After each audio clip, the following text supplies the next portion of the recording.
समझ वही में आ वो चुका है वो मास्क पहनना। वो कोई मन की बात से ना।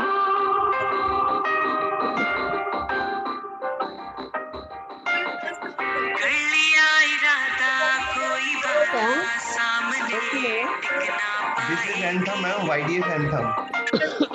कोशिश और So it to हिम्मत help to he motivate all the मिलके children. एक नया Let's start with Savera this. लाएगी। हर बच्चे को अपना बचपन खुल के जीना चाहिए। कुछ कर पाए कुछ बन पाए एक मौका मिलना चाहिए। एक मौका मिलना चाहिए। एक मौका मिलना चाहिए। एक मौका मिलना चाहिए। एक मौका मिलना चाहिए। एक मौका मिलना चाहिए। एक मौका मिलना चाहिए। एक मौका मिलना चाहिए।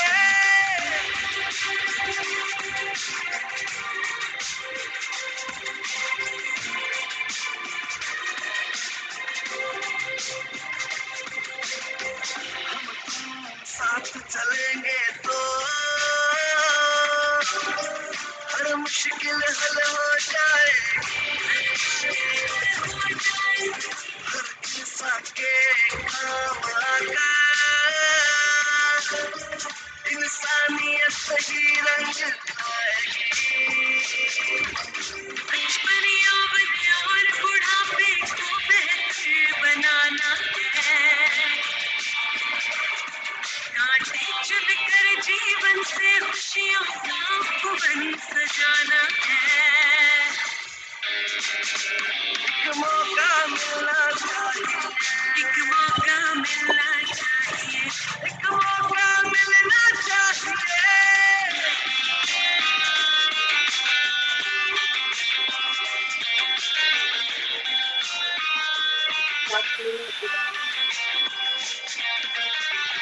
कोई भी बीमारी किसी बच्चे का बचपन छीन न पाएगी।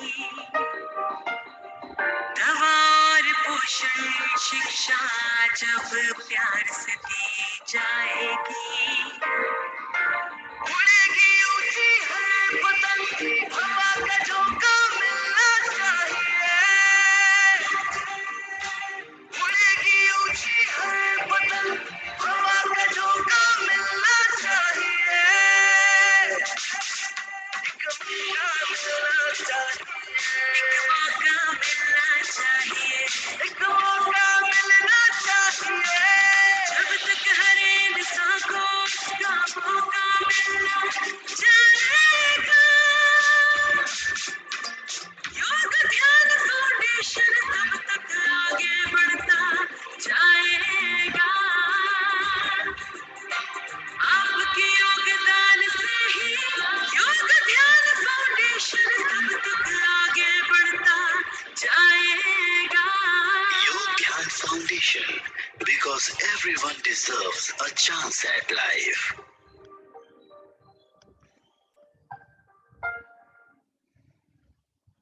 Thank you very much for आपका patience and welcome in the Zoom meetings.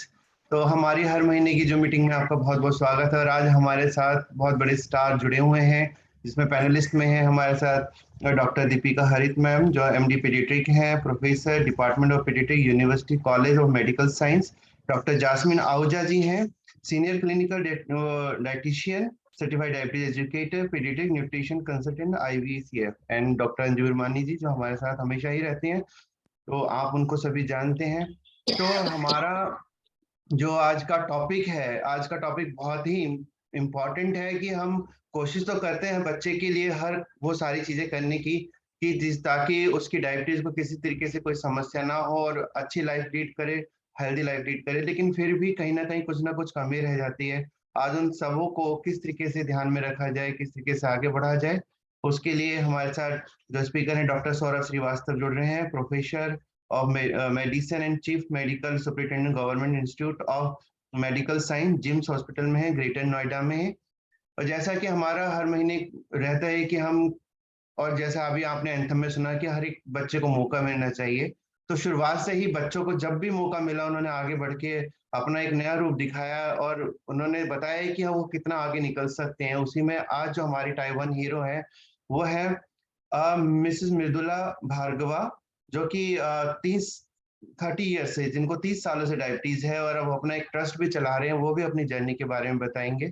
योगदान फाउंडेशन जो 2009 से लगातार टाइप 1 डायबिटीज के बच्चों की और उनके परिवारों की सहायता कर रहा है, सेवा कर रहा है और हर प्रकार की सपोर्ट देने के लिए आगे बढ़ रहा है, जिनके और ये सारा क्रेडिट जाता है हमारे योगदान फाउंडेशन के president mister Rami Chhabra and vice president mrs Bindiya Chhabra ji को, और जो लगातार 2009 से हमारे साथ चले आ रहे हैं और हर एक स्टेप पे हमें गाइड करते आ रहे हैं, वो है हमारी डॉक्टर अंजू विरमानी मैम। उनका हम तहे दिल से बहुत बहुत धन्यवाद देते हैं कि इस तरीके से हमारे साथ हमेशा अपना साथ बनाए रखें।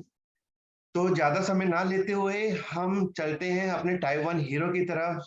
सभी बच्चे सुनने को बेचैन है उन्हें और हाईली मोटिवेट होना चाहते हैं उनको देखकर कि किस तरीके से, कि अगर हम अपनी लाइफ में ही अगर सिर्फ अपने को ही मैनेज करना सीख लें तो लाइफ का जो मोटिव होता है वो पूरा नहीं हो पाता, क्योंकि अपने अपने लिए तो सभी सोचते हैं, लेकिन जब वो अपने से हटके दूसरे के बारे में सोचने लगता है तो हम अपना ख्याल है वो ऑटोमेटिकली होना स्टार्ट हो जाता है, क्योंकि जब हम दूसरे को शिक्षा दे रहे हैं तो उसकी नजरें हम पे बढ़ जाती हैं, लग जाती हैं कि ये कब गलती करेगा, हम इसको नोटिस करेंगे। तो यही चीज होती है कि उसके अंदर एक ऐसी लीडरशिप क्वालिटी पैदा होती है कि वो गलतियां छोड़ ही देता है और अपने जीवन में आगे बढ़ता रहता है। तो हम स्वागत करते हैं मृदुला कपिल, मृदुला भार्गव का, भार्गवा। थैंक यू मृदुला जी, नमस्ते, आपका बहुत गुड बहुत स्वागत मॉर्निंग है। Everyone. Thank you so much Anil sir. ये एक बहुत ही प्यारी फैमिली है, वाईडीएफ फैमिली, जिसके साथ मैं इतने टाइम से जुड़ी हुई हूँ। और आई थिंक काफी लोग तो मुझे यहाँ पे जानते हैं, क्योंकि मैं काफी टाइम से यहाँ पे कभी ना कभी किसी ना किसी तरीके से आ ही जाती हूँ। बट यहाँ पे कभी मैंने शायद अपनी जो शुरुआत से मेरी जो कहानी है वो कभी शेयर ही नहीं कर पाई, और आज ये मौका मिला है तो मैंने तो बोला कि अनिल सर ये तो बेस्ट है, ये तो डेफिनेटली मेरे लिए सबसे बड़ी अपॉर्चुनिटी है, और मैं प्रिविलेज फील करती हूँ कि मैं आज ये सब शेयर करूंगी आपके साथ। तो ईयर 1992 में मुझे टाइप 1 डायबिटीज डायग्नोज हुई थी। 4 साल की थी, तो कुछ पता ही नहीं है कि उस टाइम का, तो मुझे कुछ याद भी नहीं है। थोड़ा बहुत जो रिफ्लेक्शंस आते हैं, मेमोरीज है, वो ये होता था कि पापा होते थे, मैं हॉस्पिटल में होती थी, और पापा उस टाइम पे बार बार रात में भी शुगर चेक करते थे। कभी कभार मैं बहुत गुस्से में आके पापा को बोलती थी कि मेरे को सोने दो। और बस यही छोटी छोटी सी ऐसी ऐसी जो है मेमोरीज आती थी। कुछ उसमें बहुत ही इंटरेस्टिंग भी होती थी, क्योंकि मैं बहुत बदमाश बच्चों में से मानी जाती थी। स्मार्ट बच्ची थी पर बदमाश बहुत थी, बदमाशी बिल्कुल नहीं छूटी।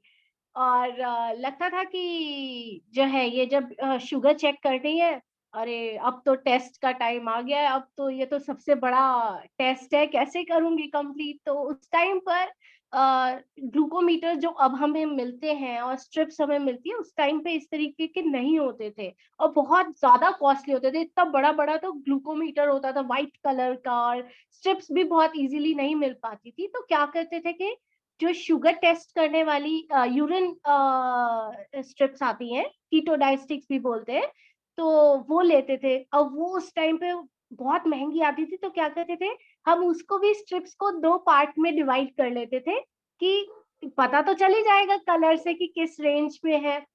पर ऑफ कोर्स उसमें पैसे भी वो करने होते थे।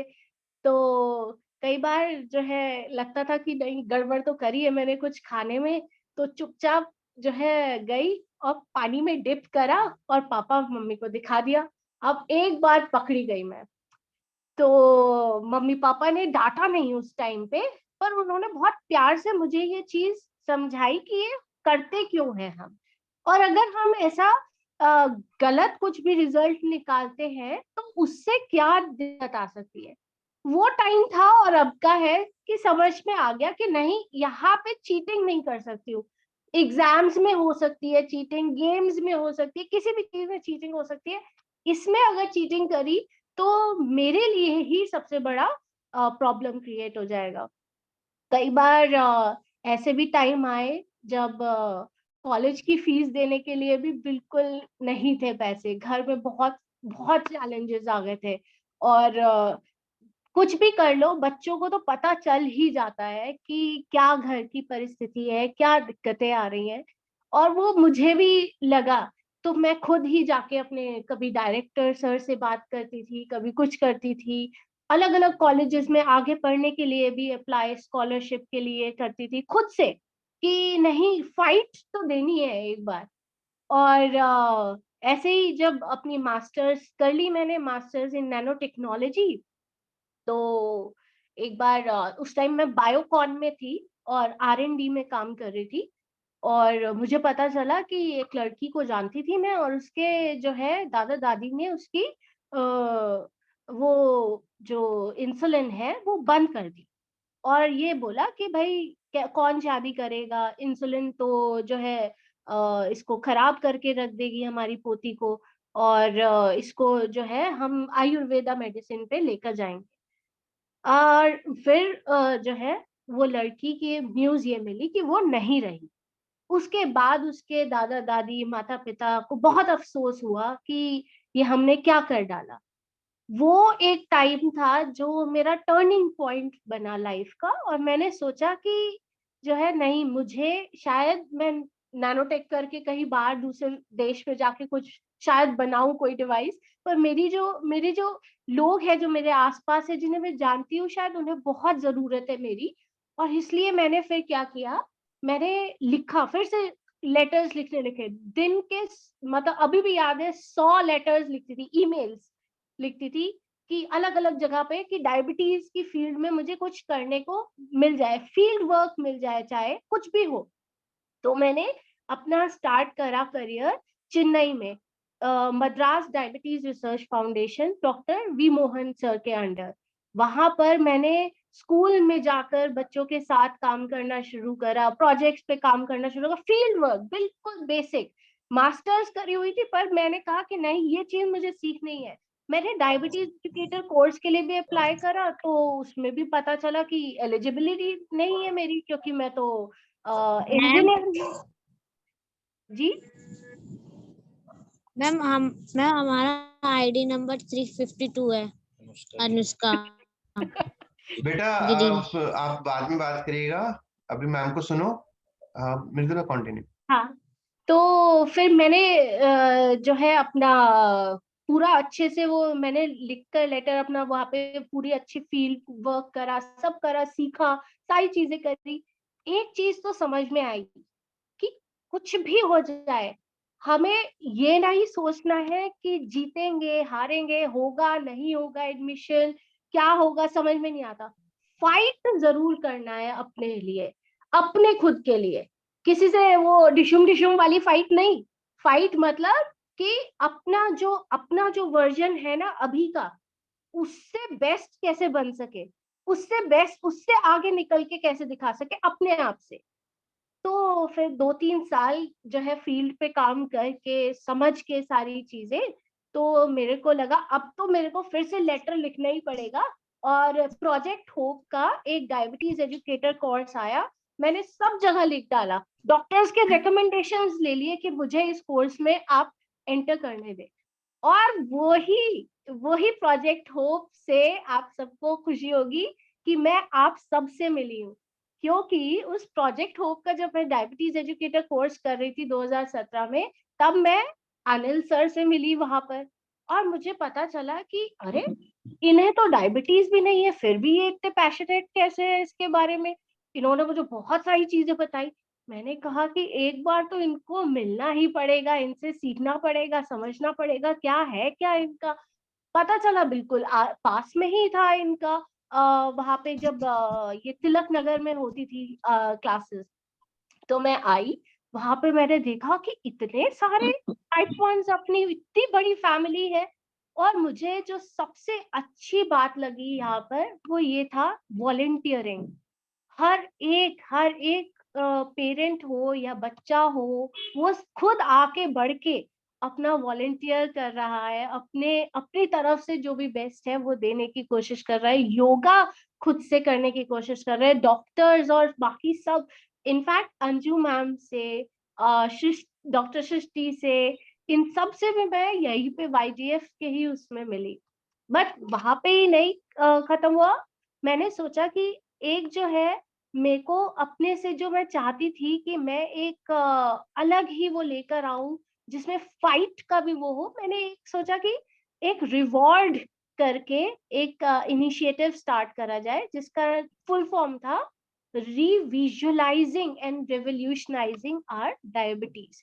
जो नजरिए से हम देखते हैं उस नजरिए को बदलना है। तो इसमें मैंने कोई सोचा नहीं था कि इसे जो है रजिस्टर करना है, एक इनिशिएटिव कि बस नजरिया बदलना है। तो उसके लिए कुछ भी CP में जाकर जो है बात करने लग गई, किसी किसी से मिलने गई, एक एक से मिलने लग गई। मैंने इनफैक्ट YDF के साथ भी खूब इनिशिएटिव्स करे उस टाइम पर। और तभी जो है एक मौका मिला और मेरे को बाहर इजराइल में पढ़ने का एक चांस मिला with full scholarship.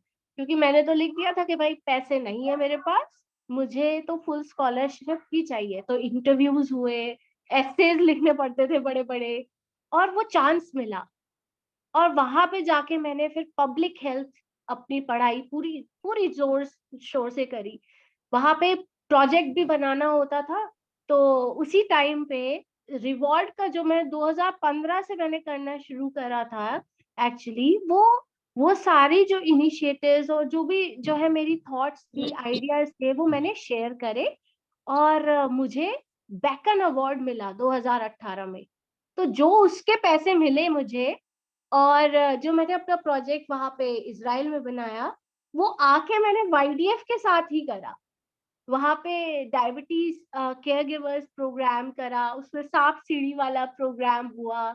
In fact free wallets थे और बहुत सारी चीजें जो है, मैं जो चीज हो सकती थी वो सब जो है अपनी तरफ से लेकर आना मैंने शुरू करा। बट मैं ये सारी कहानी आपको क्यों बता रही हूँ? मैं इसलिए बता रही हूँ क्योंकि हर बच्चा अलग है, हर किसी के पास अलग स्ट्रगल्स होते हैं। ऐसा कोई इस प्लेनेट पे कोई नहीं है जिसके पास कोई एक तकलीफ ना हो। हर एक के पास होती है, हर एक की प्रॉब्लम अलग अलग होती है, बस हम उन्हें समझ नहीं पाते हैं। हर एक बच्चे का अलग जज्बा होता है, हर एक बच्चे के अपने ही स्किल सेट्स होते हैं। कोई पढ़ाई में नहीं चलता है पर उसके दूसरी तरफ उसका दिमाग बहुत तेज चलता है।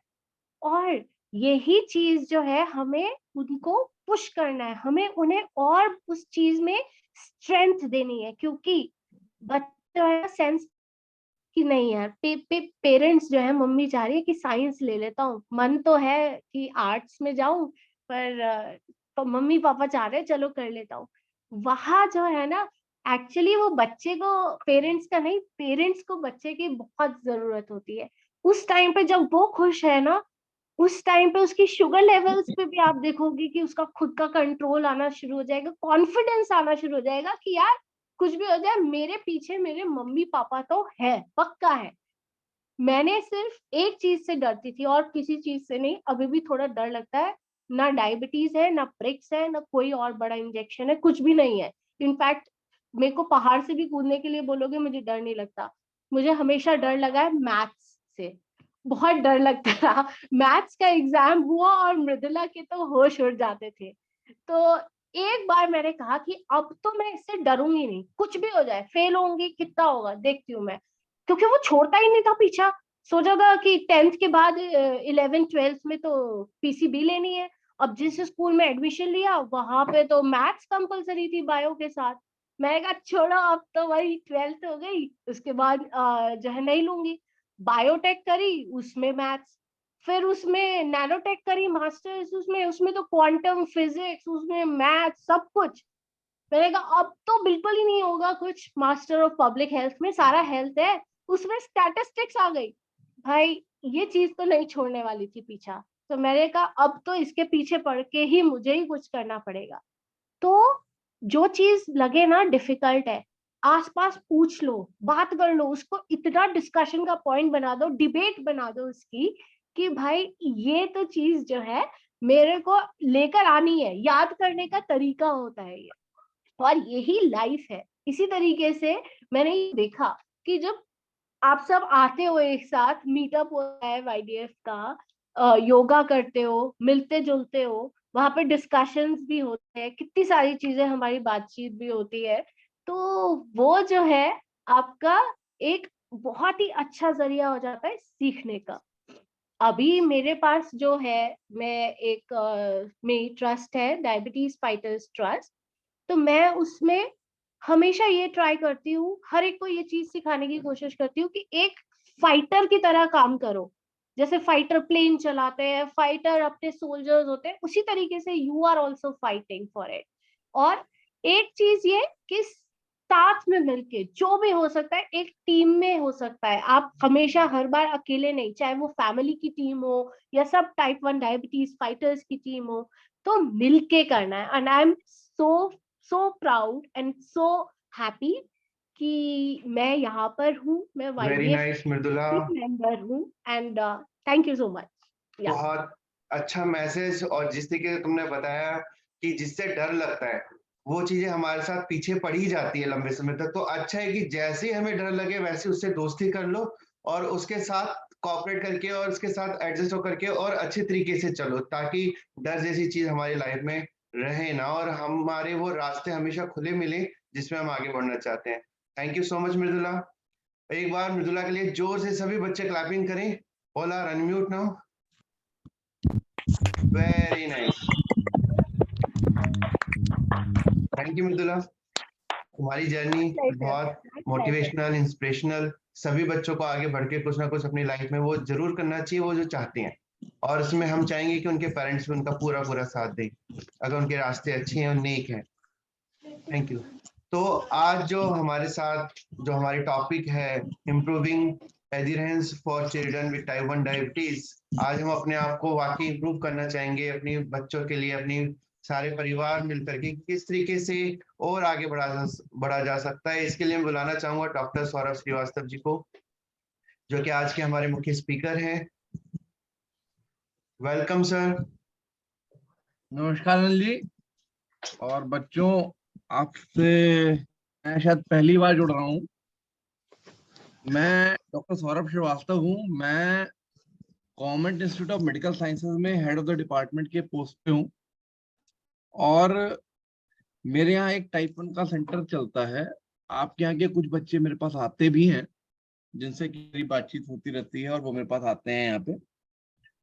और मेरा टारगेट ये है कि हम ये चाहते हैं कि सारे बच्चे अपनी जिंदगी एक बहुत अच्छे से गुजारें, जो कि टाइप 1 होना, जो मैंने देखा, मेरा अपनी जर्नी रही, मैंने जितने दिनों से काम कर रहा हूँ, मैं 2003 से प्रैक्टिस में हूँ, तो मैंने देखा टाइप 1 के बच्चे कई बार अपने आप को बहुत कमजोर महसूस करने लगते हैं, और वो एक कारण है सबसे बड़ा जहाँ पे एडहेरेंस की कमी हो जाती है।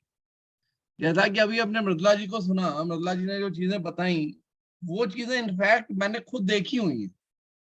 और शायद जिस समय उनको डायबिटीज डायग्नोज हुई थी, उस समय मैंने एमबीबीएस में एंट्री ली थी, और हम भी पेशेंट की जो शुगर चेक करते थे वो ग्लूको कीटोस्टिक से ही चेक करते थे, और हम भी उसी तरह से कोशिश करते थे कि गवर्नमेंट हॉस्पिटल में होने की वजह से कि कैसे करें, तो उसको काट के चेक करते थे। बिल्कुल जो उन्होंने बताया, दैट वाज, वो विजुलाइज हो रहा था जो हमने पहले देखा, हम करा करते थे वही चेक करते थे। क्योंकि उस समय डायबिटीज कीटोसिस का भी पेशेंट आता था, तो ट्रीटमेंट के लिए हमारे पास ग्लूकोमीटर नहीं हुआ करते थे, हम कीटोस्टिक से ही उनकी डीके को मैनेज करते थे। तो दैट वाज द टाइम जब हमने वहां से काम करना चालू किया। तो एडहेरेंस, अगर बच्चों हम आप लोगों से ये पूछें कि मैं आपको कुछ स्लाइड दिखाता चलूं क्या, या बातचीत करें केवल? कुछ जी एक बिल्कुल आपके, सर, आप स्लाइड दिखा सकते हैं। एक बार ये मेरे को इसको वो दे दो, शेयरिंग राइट दे दे दिए सर, आप शेयर करिए। दो। Okay okay okay okay.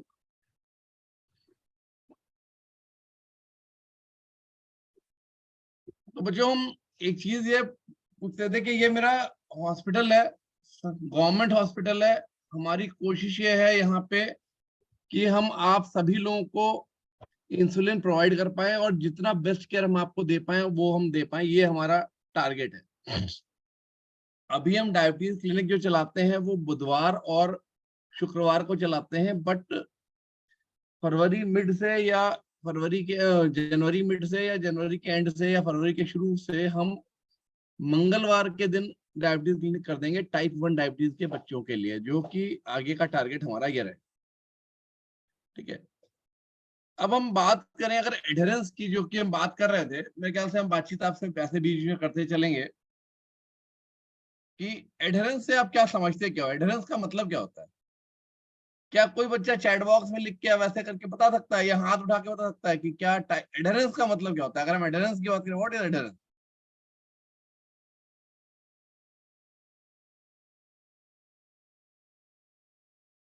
यार स्लाइड मूव नहीं कर रही है।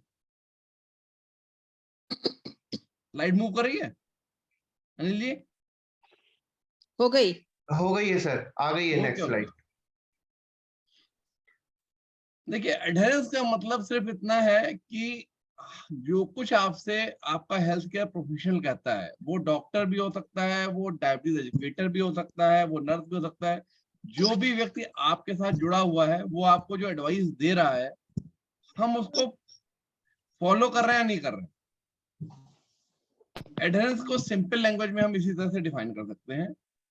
और एक जो मृदुला जी ने बताया वो भी चीज मुझे बहुत अच्छी याद आई। यूजुअली कई बार आता है जब डॉक्टर के पास आप लेके अपना ब्लड शुगर का चार्ट लेके आते हो तो बिल्कुल बहुत अच्छा होता है, इससे बेहतर चार्ट हो ही नहीं सकता।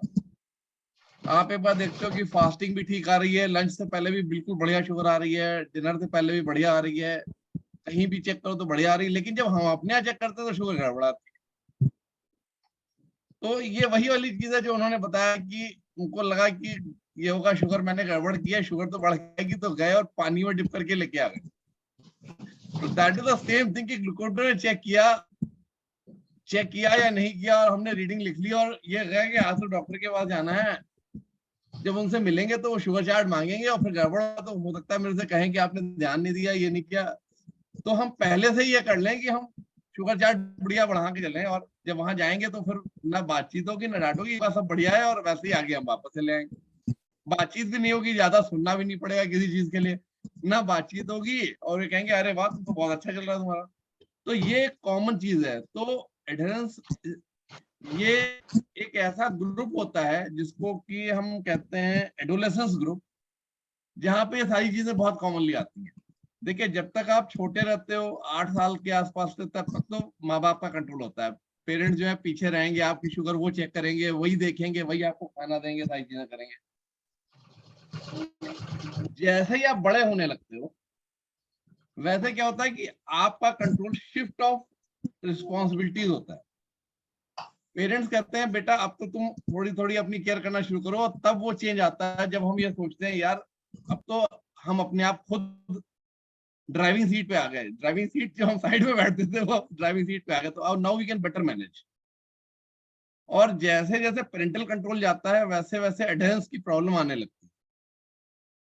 और ये एक कॉमन डिक्टम है जो कि देखा गया है कि केवल 21% एडोलेसेंट ही ऐसे हैं जो कि HbA1c कंट्रोल जिसे हम कहते हैं वो उनका होता है।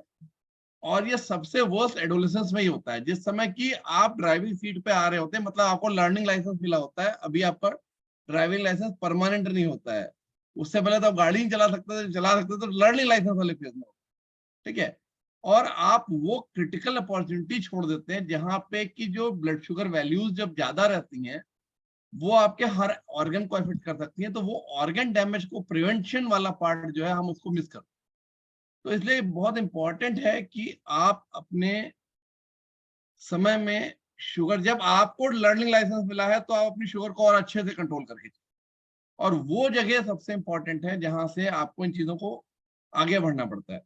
कई बार यहाँ पे पेरेंट्स भी जो है बहुत अच्छे से चीजों को नहीं लेते हैं, बच्चे भी नहीं लेते हैं, क्योंकि 18 साल तक की जो उम्र होती है वहां तक कोई कॉम्प्लिकेशन तो आता ही नहीं।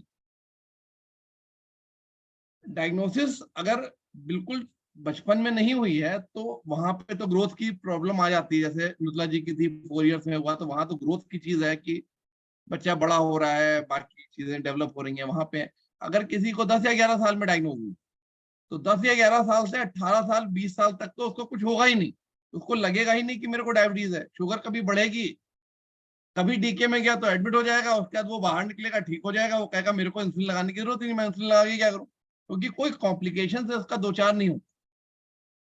कॉम्प्लिकेशन एडल्टहुड में ही आते हैं, जब आप एडोलेसेंट से एडल्टहुड में चले जाते हैं, कॉम्प्लिकेशन वहां शुरू होते हैं। तो अगर ये जो विंडो ऑफ अपॉर्चुनिटी है जहां पे आपको किसी भी तरह की कोई प्रॉब्लम नहीं होती है, उस जगह पे अगर आप अपनी शुगर कंट्रोल रखेंगे तो ये आपके लिए फ्यूचर का बेहतर पासपोर्ट है कि आप हर जगह जा सकते हैं, आपको कोई प्रॉब्लम नहीं होगी। द गुड ग्लाइसेमिक लीगेसी जो कि आपके आगे फॉरवर्ड होगी और वो आपके सारे ऑर्गन्स को भी इंप्रूव करके रखेंगे। तो इसलिए एडहेरेंस बहुत जरूरी है। एडोलेसेंट पीरियड जो होता है ये एक सबसे इंपॉर्टेंट पीरियड होता है जहां पे आपके हार्मोनल चेंजेस होते हैं, साइकोसोशल चेंजेस होते हैं। और ये जो हार्मोनल चेंजेस होते हैं ये हार्मोन्स ऐसे होते हैं जो कि इंसुलिन रेजिस्टेंट हार्मोन होते हैं, इनको हम ग्लूकोनियोजेनिक हार्मोन्स कहते हैं, जहां जो अपने आप में शुगर को बढ़ाते हैं। तो इस समय आपको अगेन अपनी शुगर को कंट्रोल रखना बहुत जरूरी होता है, क्योंकि अगर आप उस समय किसी भी चीज में गड़बड़ करेंगे तो आपकी शुगर को बहुत जल्दी डिले, क्योंकि वो हार्मोन आपके प्रोफाइल, आपका हार्मोनल प्रोफाइल चेंज हो रहा है। इसके अलावा कुछ चीजें होती हैं जैसे साइकोसोशल चीजें हो गई, आपको 4 बार इंसुलिन लगाना पड़ता है, शुगर चेक करना पड़ता है 4 बार, तो ये रेजिम रिलेटेड जो फैक्टर्स होते हैं। और आप बातचीत नहीं कर पाते हैं अपने पेरेंट्स से, या तो बातचीत नहीं कर पाए, या आप जहां जा रहे हैं वहां पे आपको प्रॉपर टाइम नहीं मिल रहा है, या आपका एजुकेटर आपसे प्रॉपरली बातचीत नहीं कर पा रहा है, या डॉक्टर आपको टाइम नहीं दे पा रहा है उतना। तो ये सारी चीजें बैरियर्स आते हैं जिसकी वजह से आदमी और बच्चा जो है वो अपने ग्लाइसेमिक कंट्रोल को छोड़ के और दूसरी तरफ लग जाता है। तो ये कई सारे फैक्टर्स हैं जो कि इस एडहेरेंस को इंप्रूव करने में मदद नहीं करते हैं, या ये इसके निगेटिव है।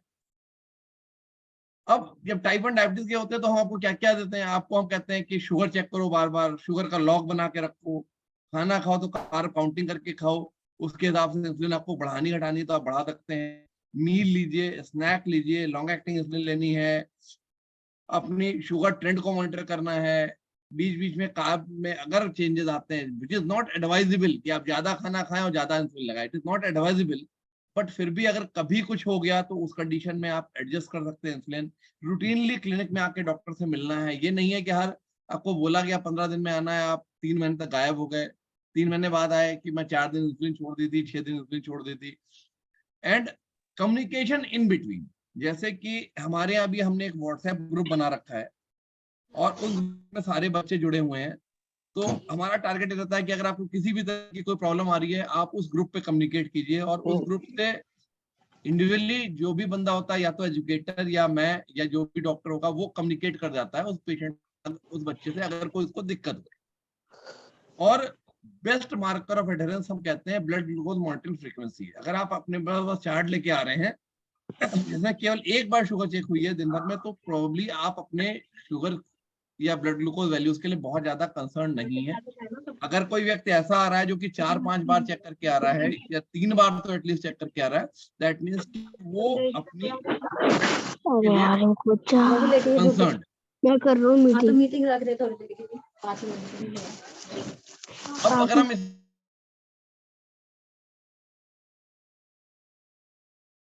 डॉक्टर साहब आप अपने आप को अनम्यूट कर लीजिए प्लीज।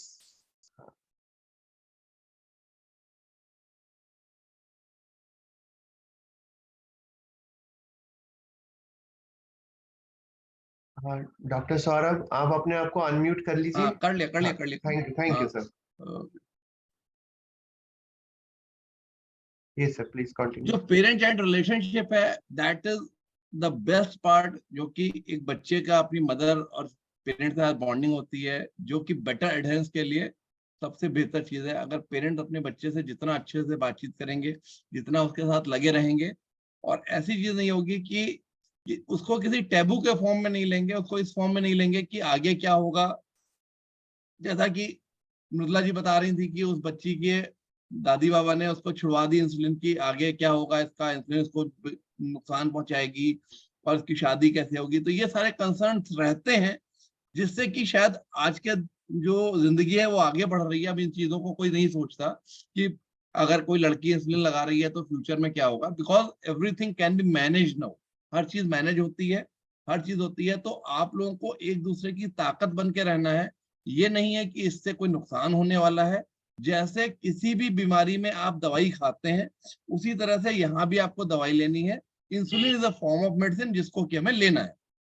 और ये मैंने जैसे आपसे कहा कि एक नेचुरल शिफ्ट ऑफ रिस्पॉन्सिबिलिटी होती है। जैसे जैसे बच्चा एडोलेसेंस में जाता है और जैसे ही डिक्लाइन ऑफ पेरेंटल ओवरसाइट होती है, वैसे ही वर्सनिंग ऑफ एडोलेंस होने लगता है, जिसके बारे में हमें ध्यान रखना चाहिए। लेकिन यहाँ पे एक नेक्स्ट फैक्टर ऐड होता है एडोलेसेंस में आके, वो होता है पीयर फैक्टर।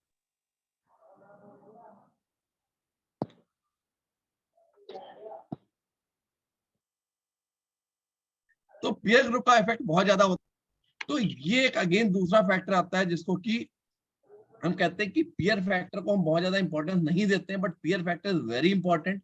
और इसीलिए टाइप 1 डायबिटीज के जो ग्रुप है वो ग्रुप एक दूसरे के सपोर्ट के लिए बहुत अच्छे ग्रुप के रूप में वर्क करते हैं।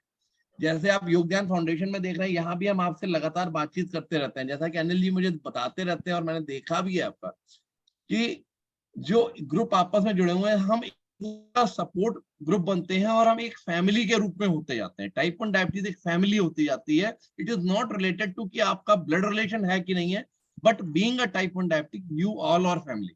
तो ये एक बहुत बड़ी चीज है जो कि एक दूसरे को सपोर्ट में मदद करती है, एडहेरेंस को इम्प्रूव करती है।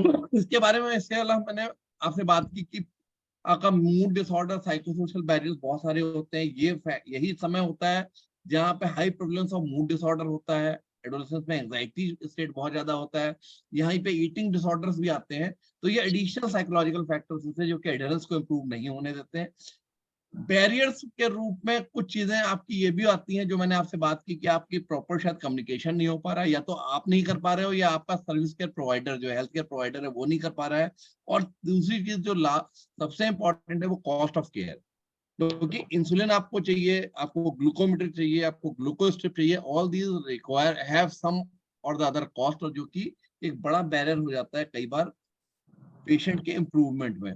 और अगर आप कोई बच्चा पुअर बैकग्राउंड से है तो वहां पे ये अगेन बहुत इंपॉर्टेंट होता है। इसी बैरियर को खत्म करने के लिए हमारा टारगेट ये है कि we will always provide insulin to the children's.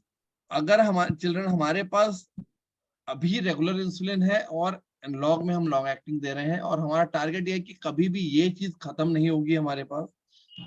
ये एक कमिटमेंट लेके मैं चल रहा हूँ अपने पार्ट पे कि गवर्नमेंट हॉस्पिटल में मैं इस चीज को कम से कम इतना कमिटमेंट पूरा करूंगा। और अगर हो पाया तो जैसे हम पहले एनालॉग दे पा रहे थे तो हम अपने बच्चों को एनालॉग देने की कोशिश करेंगे। तो इस बैरियर को खत्म करने की मेरी पूरी कोशिश है कि इसको मैं कितने अच्छे से खत्म कर पाता हूँ। ये और सारे बैरियर होते हैं जिसमें कि आदमी कहता है मैं मील लेना भूल गया, मैं उससे पहले इंसुलिन लगाना भूल गया, आपने 4 बार इंसुलिन लगाने के लिए बोल दिया है, ये तो बहुत मुश्किल है, 2 बार से काम नहीं चलेगा, क्या 2 बार हम लगा लें? इंसुलिन लगाना मुश्किल है, कैसे लगाएं, कैसे हम रिकॉर्डिंग करें, शुगर की रिकॉर्डिंग करना भूल गए, इंसुलिन लगाना मुश्किल है, कम्युनिकेट नहीं कर पा रहे हैं, हम रिफिल लेना भूल गए या हम इंसुलिन लेना भूल गए, 4 दिन की इंसुलिन हमारी इंसुलिन खत्म हो गई थी, हम बाहर थे तो हमने ली नहीं। तो all these things are the barrier जो कि हमें इनसे बाहर निकलना है। 4 बार इंसुलिन लगाना is required in a type 1 patient. अगर आप टाइप 2 होते तो शायद हम 2 की बात करते। टाइप 1 का स्टैंड ऑफ केयर में हमें 4 बार इंसुलिन लगाना है तो लगाना है, और इन चीजों के साथ हमें आगे बढ़ना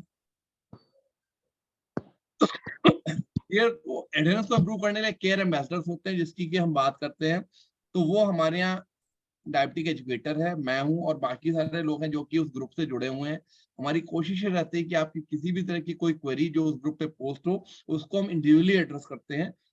क्वेरी हमेशा हम ग्रुप पे पोस्ट करने के लिए कहते हैं, इंडिविजुअली क्वेरी पोस्ट करने के लिए कहते हैं, क्योंकि वो आसानी से हमें दिख जाती है। फिर there can be motivational interview जहाँ पे आप पेशेंट के साथ कोलैबोरेटिव कन्वर्सेशन करते हैं, उनको एम्पावर करते हैं और मोटिवेट करते हैं to make goal to change their behaviours. और आज की डेट में इनोवेटिव फीचर्स में हर बच्चे के पास स्मार्टफोन है, हर घर में यूजुअली स्मार्टफोन मिल ही जाता है। तो हमारा टारगेट ये रहता है कि हम उनको रिमाइंडर्स देते रहें कि आपको इंसुलिन लेनी है। आपको अगर कोई बच्चे का डिले हो जाता है तो हमारी कोशिश रहती है कि हम उसको इन्फॉर्म करें फोन कर दें कि आपका इंसुलिन है आपके पास या नहीं है, आप आए नहीं हो काफी दिनों से, आपका इंसुलिन खत्म हो जाना चाहिए हमारे हिसाब से, तो आप उसके लिए केयर कीजिए। फिर उनको ब्लड शुगर चेक करनी है, इसके बारे में अप्रोचेस, और उनको लगातार इन्फॉर्म करते रहना और बातचीत करते रहना, ये इस तरह से इम्प्रूवमेंट ऑफ एडहेरेंस के लिए हम काम करते हैं।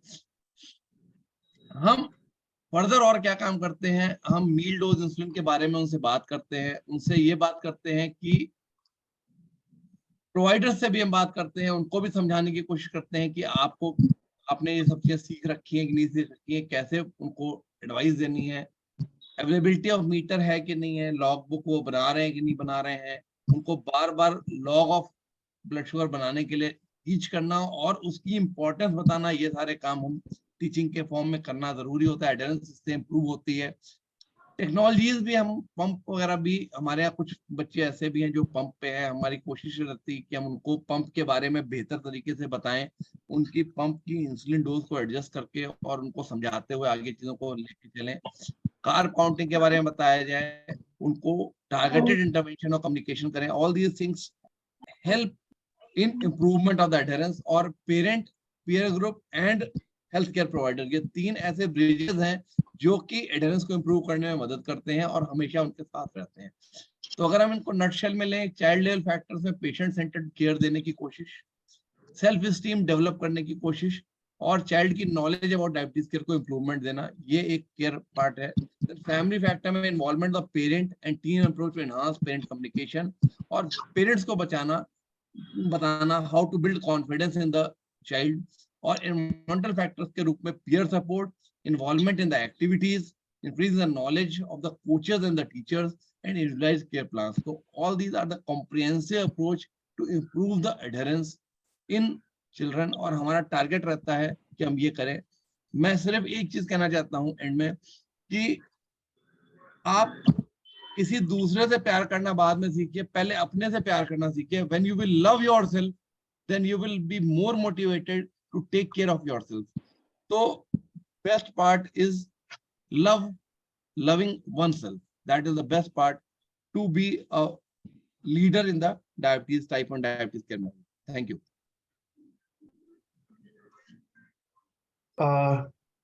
थैंक यू डॉक्टर सर, आपका वाकई मतलब सभी बच्चों का, जहाँ तक है मेरा भी बिल्कुल ध्यान नहीं हट रहा था आपके पास से, आपकी बातों से काफी अच्छे तरीके से आपने हमें गाइड किया।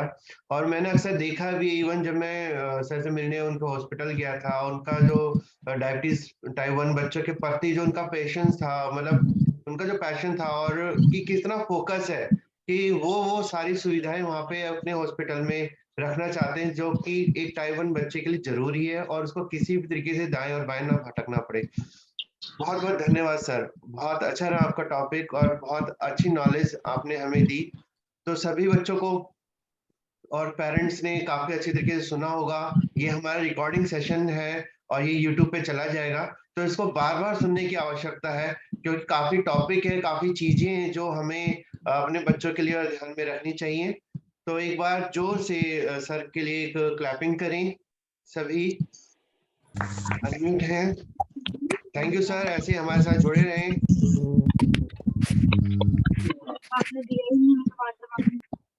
मैं तो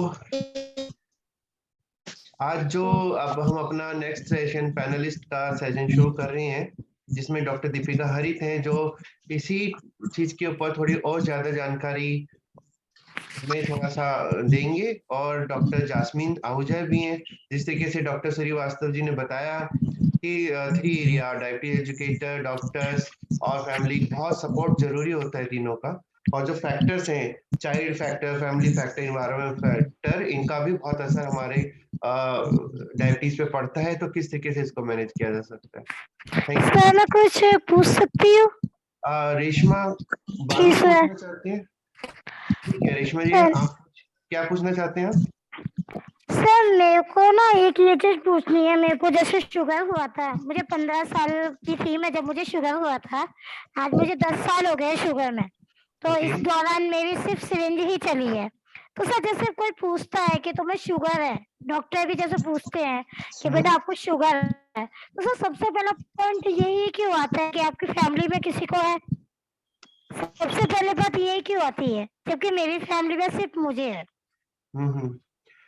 तो मैं डॉक्टर दीपिका हरित जी को बोलना चाहूंगा इसके विषय में। देखिए ऐसा है, शुगर के हम जो डॉक्टर्स होते हैं उन लोगों को बहुत सारी चीजें रिलेट करनी होती है ना।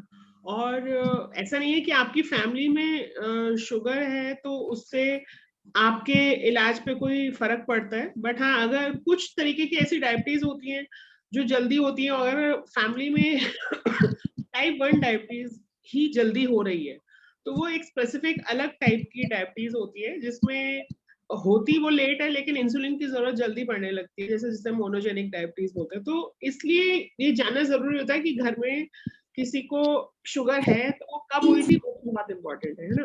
कि वो क्या 25 साल से पहले हुई शुगर उनको, या उनको जैसे जनरली बड़े लोगों को शुगर होती है 40-50 की एज में होती है उससे डॉक्टर को उसके मैनेजमेंट में हेल्प मिल सकती है।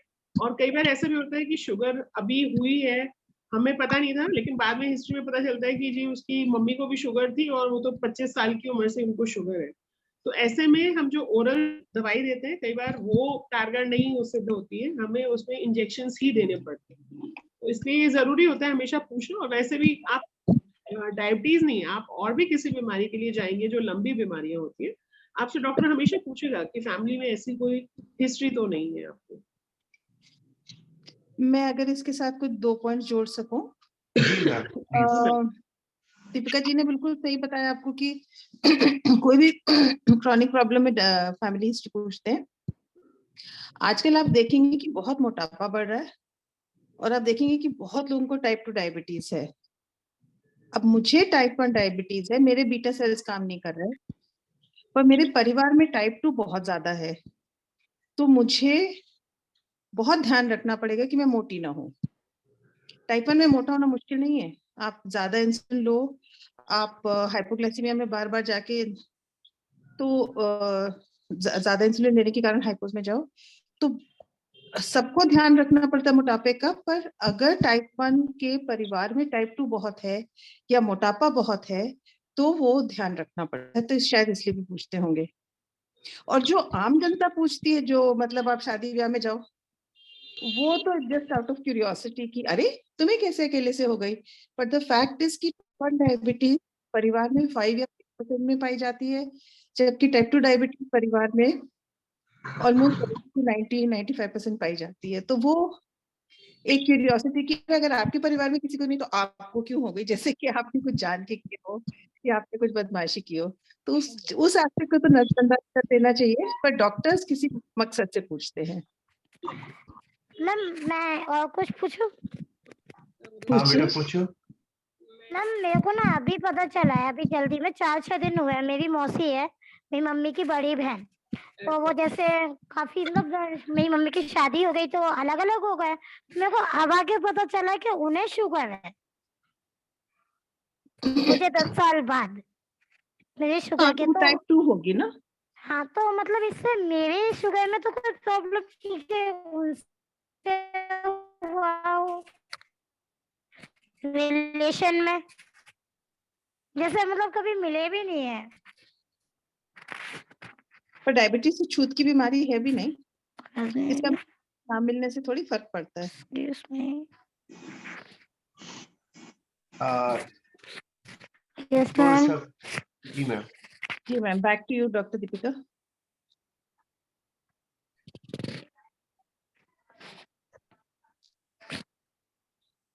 डॉक्टर दीपिका जी और कुछ बताना चाहेंगे इस रिगार्डिंग? और ये जो आज का जो टॉपिक है थोड़ा सा अगर आप इसको और हाईलाइट कर सकें जो बच्चों के लिए जरूरी है तो प्लीज।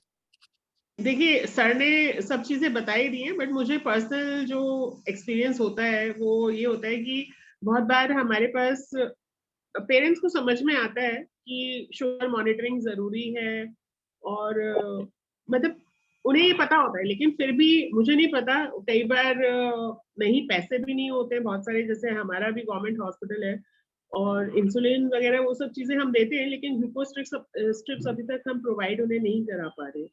बहुत बार पेशेंट्स झूठ बोलते हैं, मतलब वो आएंगे और उनके शुगर के आप रिकॉर्ड्स देखेंगे तो मैं बस यही कहना चाहती हूँ कि आप लोग ये समझिए कि जो भी हम ये कर रहे हैं ये आप ही के लिए है ना, उसका जो भी अच्छा होगा या बुरा होगा वो आप ही के साथ होगा, वो किसी और के साथ नहीं होगा।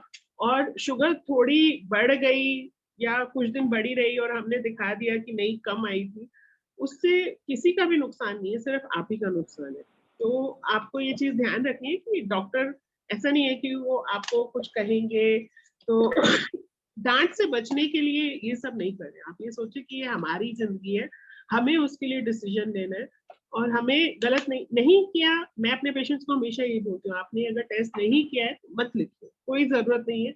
सिर्फ ये सोच के कि डॉक्टर ने बोला है और अगली बार हम जाएंगे और अगर इसने नहीं किया होगा तो हमें डॉक्टर कहेंगे कि आपने टेस्ट क्यों नहीं किया, तो वो नहीं करना है। आप जो कर रहे हैं, जितना कर रहे हैं, उसी को सच्चे तरीके से लिखिए। और अपना ध्यान हमें सबको खुद ही रखना है ना, सबके लिए है, बट बच्चों को धीरे धीरे समझ आने लगती है चीजें। और जैसे जैसे बच्चे थोड़े बड़े होते हैं, बीच में एक फेज आता है कि हाँ, जब वो टीनेजर्स होते हैं, बहुत बार होता है नहीं सुनते, लेकिन जब उन्हें दिखता है कि हाँ मैंने गड़बड़ की और ये शुगर बढ़ गई और एक दो बार वो ठोकर खा के उन्हें भी समझ में आ जाता है कि इसमें माँ बाप का कोई नुकसान नहीं है, ये तो मेरे साथ ही हो रहा है जो भी हो रहा है। तो इसलिए अपना ध्यान जरूर रखें सब लोग। थैंक यू डॉक्टर दीपिका जी। अब मैं डॉक्टर जास्मीन जी से, क्योंकि ये आपका जो हम पढ़ रहे हैं कि जैसे आप एक सीनियर कंसल्टेंट और डायबिटीज एजुकेटर है, डाइटिशियन है, तो आपका रोल काफी इम्पोर्टेंट हो जाता है बच्चों के साथ और एक डॉक्टर के बीच का जो गैप है उसको खत्म करने में। और इवन हो सकता है कि आपके साथ ज्यादा अच्छा फैमिलियर बिहेव भी करते हो, तो आपके साथ कई ट्रूथ है वो जो शेयर कर लेते हैं जो डॉक्टर के साथ नहीं कर पाते, जैसा कि अभी डॉक्टर साहब ने बताया। तो आप इस पे थोड़ा सा हाईलाइट डालिए ma'am. Thank you, Anil ji, and thank you everyone for inviting us for this important and sensitive talk. और सारे स्पीकर्स ने ये जैसे मेंशन करा है, अधेरेंस मतलब डायबिटीज के कंट्रोल को सही तरीके से अचीव करने में जो दिक्कतें आ रही हैं उसके प्रॉब्लम्स और बैरियर्स बताए सबने। मृदुला जी ने बहुत अच्छा अपना पर्सनल एक्सपीरियंस हमारे साथ शेयर करा है। डॉक्टर सौरभ सर ने डायबिटीज के बच्चे जो क्लिनिक में आते हैं व्हाट ऑल प्रॉब्लम्स ही face. And I want to add कि डायबिटीज के बच्चों पे और फैमिलीज पे एक बहुत बड़ा प्रेशर है कि डायबिटीज को ऐसे ठीक करना है कि जैसे हम सबसे इक्वल हैं, हमें एक इक्वालिटी का ट्रीटमेंट भी चाहिए कि हम लोग सब एक जैसे हैं, हमें डिस्क्रिमिनेट ना किया जाए, अलग ना समझा जाए। और दूसरी तरफ जहाँ पे बच्चों को थोड़ा सा स्पेशली ट्रीट किया जाता है कि आप डायबिटीज में ये ध्यान रखो, खाने का ये ध्यान रखो, उसकी वजह से बच्चों में साइकोलॉजिकल इश्यूज होते हैं जिसकी वजह से डायबिटीज और पुअर होती जा रही है, कंट्रोल और पुअर होता जा रहा है। इस लूप में बच्चे फंसते हैं कि उनको स्पेशल अटेंशन दें तो वो एक नॉर्मल बिहेवियर फील नहीं करते, रिसीव नहीं करते फ्रॉम द सोसाइटी। तो इस सिचुएशन में इस बैरियर को डील करने के लिए मैं ये सजेस्ट करूंगी, एक मेरा ओपिनियन है कि बहुत सारे बैरियर्स हैं डाइट से related. There are so many things जो हमें पता नहीं है, कंफ्यूजन है, गूगल पे इतना इंफॉर्मेशन है, everyone is in a confusion state. इसके अलावा फैमिली कॉन्फ्लिक्ट्स की वजह से हमारे शुगर कंट्रोल में बहुत प्रॉब्लम्स आती हैं, जैसे सर ने भी बताया। फैमिली कॉन्फ्लिक्ट्स की वजह से एडोलेसेंट्स में टाइप 1 डायबिटीज में बहुत कॉन्फ्लिक्ट आता है। So and there are other issues as well. तो हमें जब इतनी सारी चीजें मिसमैनेज्ड है, कुछ बिल्कुल बेसिक्स पे आ जाइए, एकदम सिंपल स्टेप्स पे आ जाइए। क्या है वो सिंपल स्टेप्स? एक इंसान के लिए जो सिंपल स्टेप्स है वो मतलब आप ये समझिए कि मुझे किसी भी इंसान का अगर हेल्थ अच्छी रखनी है, मुझे 4 चीजें याद रखनी है। पहला, मैं एक हेल्दी, एक बेसिक रूटीन फॉलो करूं। मैं सुबह उठूं, कुछ अच्छा फिलिंग नाश्ता लूं, लंच एक सही टाइम पे लूं और एक डिनर का टाइम मेंटेन करूं। पूरे दिन के गैप में काम करने के लिए, पढ़ाई करने के लिए, अपने आप को फोकस मेंटेन करने के लिए मुझे कुछ प्रॉपर मील्स की जरूरत है जो मेरी एनर्जी रिक्वायरमेंट है। एवरीथिंग हम उसको ये ना रिलेट करें कि मेरा शुगर हाई है, लो है, क्या है। पहले बेसिक्स पे आ जाओ कि आपकी, अगर आप 60 किलो के हैं, 60 किलो के हिसाब से आपकी कैलोरी की कितनी रिक्वायरमेंट है, एक डाइटिशियन को कंसल्ट करिए। बच्चों के केस में किसी पीडियाट्रिक डाइटिशियन को कंसल्ट करिए। You just need to start with एक calorie requirement of your child. जब हम उससे स्टार्ट करेंगे, हमें ये पता होगा कि हमें दिन में क्या क्या खाना। सारी मिसमैनेजमेंट में जहां पे हम फंसे हुए हैं उसको हम एकदम इससे दोबारा स्टार्ट कर सकते हैं कि अगर एक एडोलेसेंट बच्चा है जिसकी ग्रोथ है, प्यूबर्टी हो रहा है, और उस टाइम पे हम उसको 1200-1400 कैलोरी की डाइट देंगे। 1200-1400 की कैलोरी की डाइट देने से वो बच्चे को बार बार भूख लगेगी। बार बार भूख लगने से वो बीच बीच में कुछ छुप के खाने की कोशिश करेगा। उसके लिए इंसुलिन नहीं होगी। अगर इंसुलिन करेक्शन देंगे तो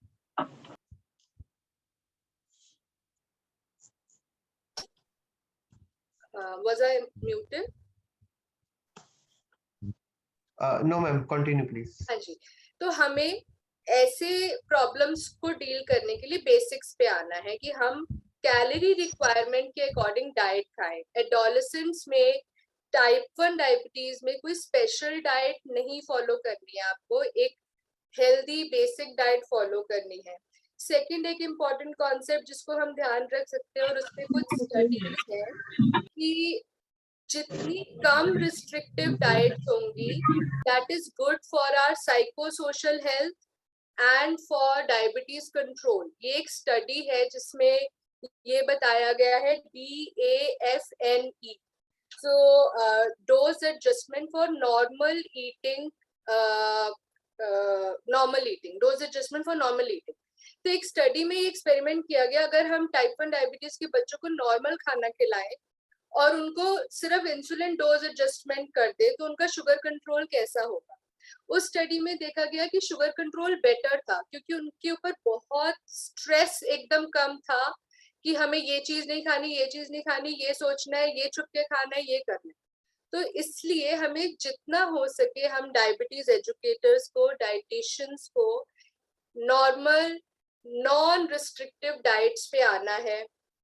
सब बच्चों को, पेरेंट्स को बेसिक्स को स्ट्रॉन्ग करना है कि सही टाइम पे खाना खाए, फाइबर खाने में खाए, और फैट्स, जैसे सबके लिए फैट्स को कंट्रोल करना जरूरी है। हमारे पूरे दिन की डाइट में 30% कैलोरीज फैट से आनी चाहिए, तो उस बेसिक चीज को हम ध्यान में रखें। थोड़े लो ग्लाइसेमिक इंडेक्स फूड्स की लिस्ट अपने पास हैंडी रखें कि ऐसे कौन से अनाज हैं जिसमें फाइबर ज्यादा है और कौन से अनाज हैं जो छने हुए हैं। जैसे कि गेहूं लीजिए, मैदा छोड़ दीजिए। आप ओट्स खा सकते हैं, सूजी और जवे थोड़ा कम क्वांटिटी में। सो बेसिकली हमको ये ध्यान रखना है कि फाइबर वाले अनाज ज्यादा लेते हैं, बाकी अनाज भी अलाउड है लेकिन एक मॉडरेशन में, जैसे हर इंसान करता है। सो सिंपल स्टेप्स पे आइए, आपको जिंदगी थोड़ा आसान लगेगी। पेरेंट्स के लिए भी बच्चों को बहुत सपोर्ट, एक very supportive environment is important for children in diabetes control, especially in adolescents. So this is what I want to emphasize here.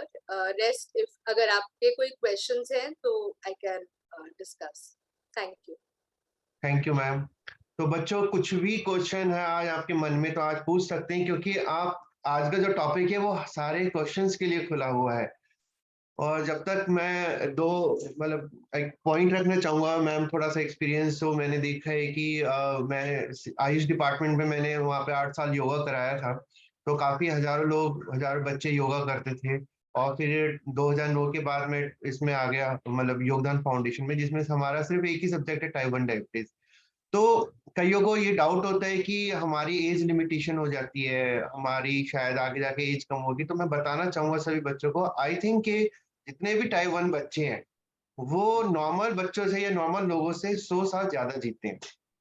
ये मेरा इसलिए एक्सपीरियंस मैं बताना चाहता हूँ कि नॉर्मल बच्चों को, नॉर्मल लोगों को मैंने देखा है कि वो 40 साल 35 साल के बाद अपनी डाइट पे आते हैं कि क्या खाना चाहिए क्या नहीं, कैसे रहना चाहिए, क्या उनकी लाइफ में डिसिप्लिन है। मीन्स कि वो कई थोड़ी सी लापरवाही तरीके से या बेफिक्र होकर तरीके से अपनी लाइफ को लीड करते हैं। कभी खाना टाइम से ना, सोना ना, उठना, और कब हमने एक्सरसाइज करनी है कब नहीं।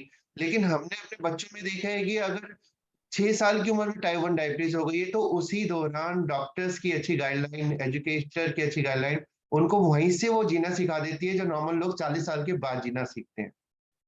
तो ये काफी नोटिस किया है। तो बच्चों, आप हीरो हैं, टाइप 1 है आपको, ठीक है, लेकिन नॉर्मल लोगों से काफी आगे हैं आप। अपने आप को ये मान के चलें और काफी अच्छी लीड कर रहे हैं अपनी लाइफ को, क्योंकि आपको वो सारी नॉलेज है, सारी इंफॉर्मेशन है जो एक इंसान को 30-40 साल की उम्र के बाद सोचना पड़ता है कि मेरे को इस तरीके से चलना है।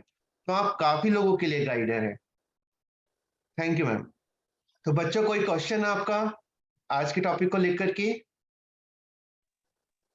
सर, मेरा डाइटिशियन मैम से है।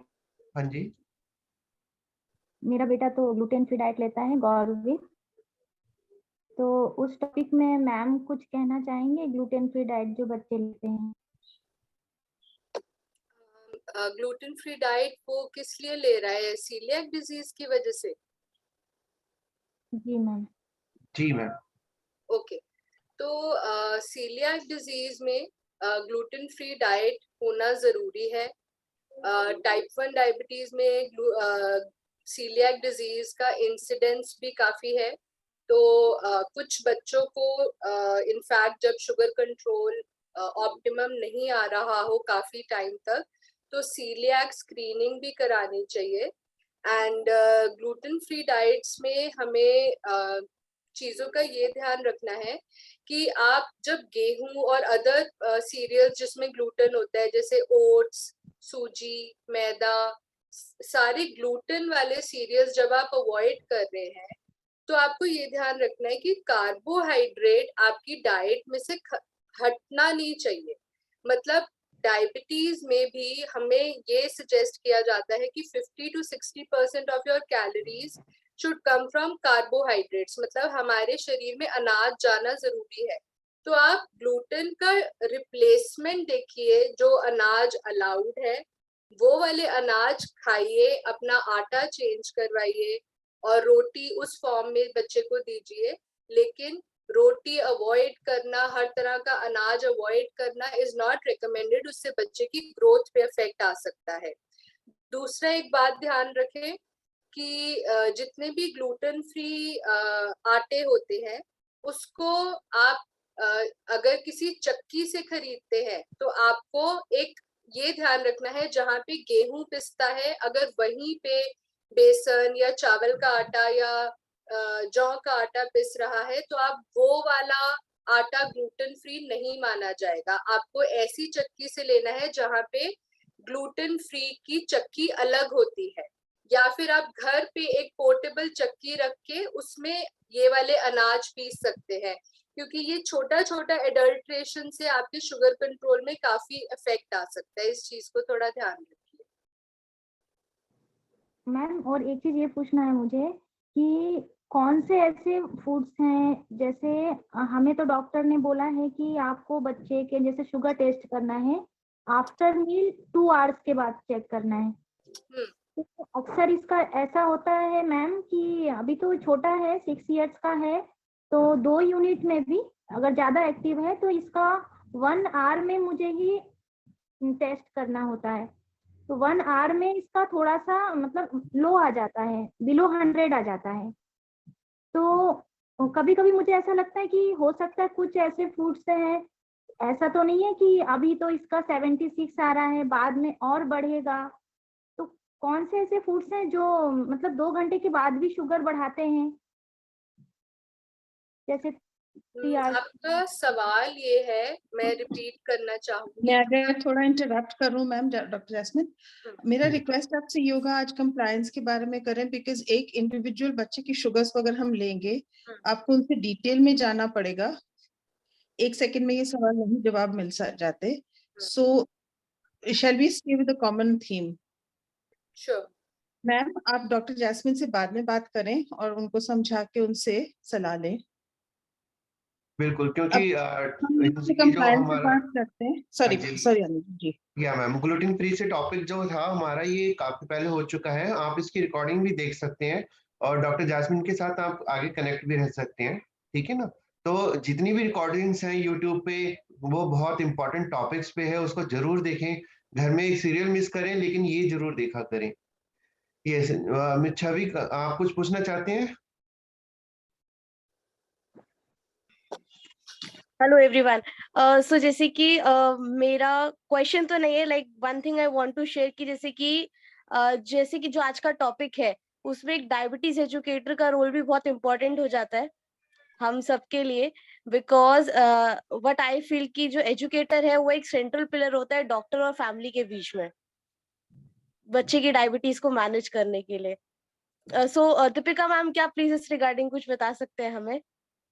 हाँ बिल्कुल छवि, आपने बहुत सही कहा। एक्चुअली डायबिटीज एजुकेटर जो है एक्चुअल में बीच में एक कड़ी है हम दोनों के बीच में। पेशेंट सारी बार डॉक्टर को उतने अच्छे से नहीं बता पाता, और डॉक्टर्स क्योंकि जनरली पेशेंट्स बहुत सारे होते हैं, तो हम भी हर चीज पेशेंट को नहीं ढंग से बता पाते, है ना।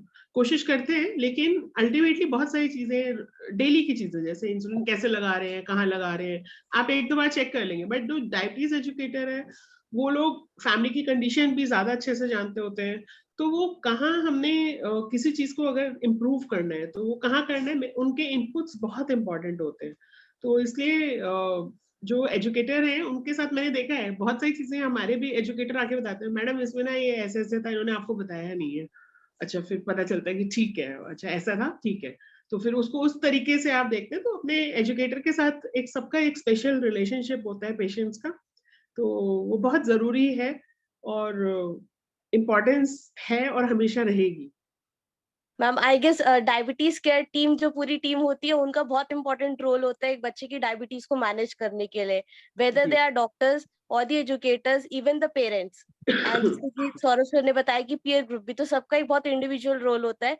इवन द स्पेशलिस्ट, अगर बच्चे को इफ बाय एनी चांस आगे जाके अगर कॉम्प्लिकेशंस आते हैं, तो लाइक वही था कि that is what I want to share. Thank you ma'am. Thank you Chhavi. और मैं बिल्कुल धन्यवाद देना चाहूंगा कि एक एक डॉक्टर जो हैं, डॉक्टर अंजू विरमानी के साथ हो गए, डॉक्टर जासमीन जी आज हमारे साथ जुड़े हुए हैं, डॉक्टर दीपिका जी जुड़े हुए हैं, आपके भी एक सर्कल्स हैं, डॉक्टर्स के फ्रेंड सर्कल हैं, हो सकता है आने वाले टाइम पे वो एज ए स्पीकर हमारे प्रोग्राम में जरूर आएंगे। तो इस तरीके से ये कड़ी भी जुड़ती जा रही है, ताकि हम उन बच्चों तक भी पहुंच सकें जो दिल्ली एनसीआर के अलावा आगे के स्टेट्स में हैं, और उनको भी एक सही इंफॉर्मेशन जा सके। तो आज जो डॉक्टर सौरभ जी की मेरे को बहुत अच्छी बात लगी कि उनका एक कमिटमेंट है कि उनके यहाँ पर जो एनालॉग इंसुलिन मिल रही है, वो कोशिश करते रहेंगे कि काफी लंबे समय तक वहां पर मिलती रहे। डॉक्टर सौरभ जी, अगर आप हैं तो आप बताएंगे हमें कि थोड़ा इजी प्रोसेस आपसे जुड़ने का, आपके पास आने का, एक रजिस्ट्रेशन का, ताकि जो नियर बाय ग्रेटर नोएडा के बच्चे हैं और आसपास के हैं, वो आसानी से आप तक पहुंच सकें। तो जी देखिए, सर। हमारे पास, मैंने आपको जैसा कि बताया कि हमने, अगर आप जिम्स की वेबसाइट पे जाएंगे तो वहां से रजिस्ट्री के लिए तो ऑप्शन है, उसमें आप डायबिटीज के सेंटर पे जाएंगे तो वहां से आपका गूगल फॉर्म एक लिंक है जिससे कि आप हमारे से जुड़ सकते हैं। हमारे पास आपको सर, मैंने जैसा कि अभी बताया, मैं आपको आगे फर्दर अपडेट भी कर दूंगा। प्रॉब्ली टाइप 1 के लिए हम ट्यूसडे का डे रखेंगे, जो कि 1 से 2 के बीच में समथिंग रहेगा, जिसमें कि हम बच्चों को, हम चाह रहे हैं कि हम टाइप 1 और टाइप 2 को अलग अलग डील करें, क्योंकि टाइप 1 बच्चे के साथ हमें बातचीत ज्यादा करनी पड़ती है, समय ज्यादा लगता है, तो वो कई बार आपका जो कम्युनिकेशन चैनल वाला पार्ट है वो कई बार कम हो जाता है अगर हम उसको रूटीन पेशेंट्स के साथ रूटीन टाइप 2 के साथ देखते हैं। तो हमारा टारगेट है, प्रोबेबली हम इस मंथ के एंड से हम टाइप 2 का डे ट्यूसडे कर देंगे, तो ट्यूसडे मैं आपको इन्फॉर्म कर दूंगा, तो आप उस हिसाब से बच्चे आपके जुड़ सकते हैं। और हमारा टारगेट ये रहेगा कि हम एक एजुकेशन का सेशन रखने के बाद हम क्लिनिक को चालू करें, जिससे कि एक एजुकेशन का पार्ट भी इनका हो जाएगा। कोई अगर क्वेरीज है तो उनको हम हल कर देंगे। इंसुलिन जैसे अभी बात चल रही थी कि इंसुलिन कहाँ लगाना है, कैसे लगाना है, कई बार बहुत सारी चीजें ये होती हैं कि ये चीजें भी कई बार बहुत इंपॉर्टेंट हो जाती हैं कि इंजेक्शन सही जगह नहीं लग रहा है तो वो भी आपकी ब्लड ग्लूकोज को कंट्रोल नहीं होने देगा। तो ये चीजें भी आपकी इंपॉर्टेंट है। तो ये सारी चीजों पे हम बात करेंगे और फिर बच्चों के इंडिविजुअल एस्पेक्ट्स को देखते हुए हम उनको केयर करते हुए फिर हम आगे इंसुलिन जो भी चीजें हैं हम प्रोवाइड करते हैं वो प्रोवाइड करें। Thank you so much sir. Sir, एक आपसे मैं पेरेंट्स की तरफ से सवाल पूछना चाहती हूँ से जो मेरे से बहुत पूछा जाता है कि बच्चा बहुत जिद्दी हो गया है, हम उसको थप्पड़ भी मार देते हैं उसको फर्क ही नहीं पड़ता है।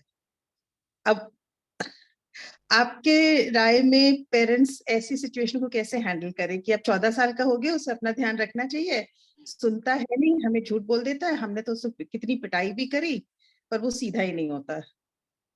मैम यहाँ पे मेरा एक जो अपना मानना ये है वो ये है कि बच्चे की पिटाई नहीं करनी चाहिए कभी। That is the most important aspect कि बच्चे को देखिए मैम, जैसे कि शायद हम जब छोटे थे तो हमको भी बताया जाता था, आगे भी ये था कि डंडे का डर is more important then practically डंडा। तो उसके बाद बच्चे को ये जाता है कि ज्यादा से ज्यादा क्या करेंगे, मेरे को मार ही तो देंगे और क्या करेंगे। तो ये कंसेप्ट जैसे, और ये मैम एडोलेसेंट एज ग्रुप ऐसा होता है जहाँ पे साइकोसेक्सुअल साइकोसोशल चीजें बहुत ज्यादा होती है।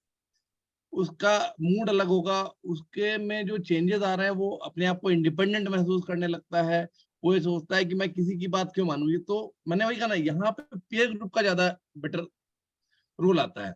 तो अगर कोई उसका ऐसा अच्छा दोस्त है जो कि जिसकी बात वो ज्यादा अच्छे से मानता है, तो अगर आप उसको उस चैनल से अप्रोच करने की कोशिश करेंगे तो इम्पोर्टेंट है। एक तो वो है, और दूसरा तरीका मैं हमेशा ये कहूंगा कि मारना नहीं चाहिए, उसके साथ बैठ के उस चीज को डिस्कस करो, उस प्रॉब्लम को उसको अच्छे से ये बताया जाए कि इसको ना करने से क्या दिक्कत हो सकती है। और उसके बाद नेक्स्ट पार्ट यही आता है कि आप उसको डायबिटिक एजुकेटर जो है या डॉक्टर जिसके साथ वो कंसल्ट कर रहा है उनसे बात करें, प्रोबब्ली वहां से उस समस्या का हल निकलना चाहिए। क्योंकि मैंने वही जो लास्ट मैंने लाइन जो बोली थी कि बच्चे को अपने आप से प्यार करना सिखाना पड़ेगा। ही शुड नो दैट कि अगर वो ये नहीं करेगा तो अपना नुकसान करेगा। तो ये चीज जब उसको समझ में आ जाएगी तो प्रोबब्ली वो काम करेगा, मारने पीटने से काम नहीं करेगा। ये मेरा मान। मृदुला मैम ने थोड़ा बोला भी था, ल्यूड किया था। मृदुला मैम आप थोड़ा और बताना चाहेंगे? मैम मैं बोलूँ इस पे? हाँ बेटा बोलो। मैम एक्चुअली मैंने बताया था जब मुझे शुगर हुआ था तो मैं वही 13-14 साल की थी। तो मेरे साथ भी मारपीट काफी हुई है मेरे घर में, क्योंकि मैं बात नहीं मानती थी, मीठा खाती थी, चुरा के चीनी खा रही हूँ, गुड़ खा रही हूँ या फिर मिठाई खा रही हूँ। घर वाले मुझे इस चीज पे मारते भी थे। मतलब ये ना एक हमारे दिमाग में ना ये था कि मैं ही हूँ, ये मेरे साथ ही है, घर में सब लोग ठीक है, मुझे ही हर चीज को मना है, मुझे ही टोका जाता है, मुझे ही देखा जाता है। ये ना हमारे दिमाग में एक चीज बैठ गई है कि बस मैं ही हूँ, मुझसे ही कहना है जो भी कहना है। तो ये चीज है ना, उसको ये है कि अब कुछ भी कर लो, मेरा तो कुछ होना नहीं है। अब मेरे को बीमारी लग गई है कि बस ये है कि खा रहे पी रहे जब तक चल रहा है ठीक है, नहीं तो मर जाना है। तो ये चीज ना हमारे दिमाग में बैठ जाती है 14-15 साल की एज में, जब उस टाइम शुगर था। तो अगर यही चीज उनके दिमाग में है तो वो इसलिए इस चीज से डरते नहीं है कि अब उन्हें मारेंगे या अब तो ढीठ है, तो इस चीज से डरते नहीं है। मृदुला मैम क्या सजेस्ट करेंगे इसके बारे में? मैं तो यही सजेस्ट करूंगी कि क्या होता है ना कि हमेशा हर एक स्पेशली बच्चे के पास ऑलरेडी इतना कंफ्यूजन होता है एडोलेसेंस से, ये जो ट्रांजिशन हो रहा होता है इट्स वेरी डिफिकल्ट। वो ऑलरेडी इतने ज्यादा ट्रांजिशन से गुजर रहा है बच्चा, अब उसको ये चीज कि यार मेरे पेरेंट्स जो है ये इस पे मेरे को मारेंगे या करेंगे।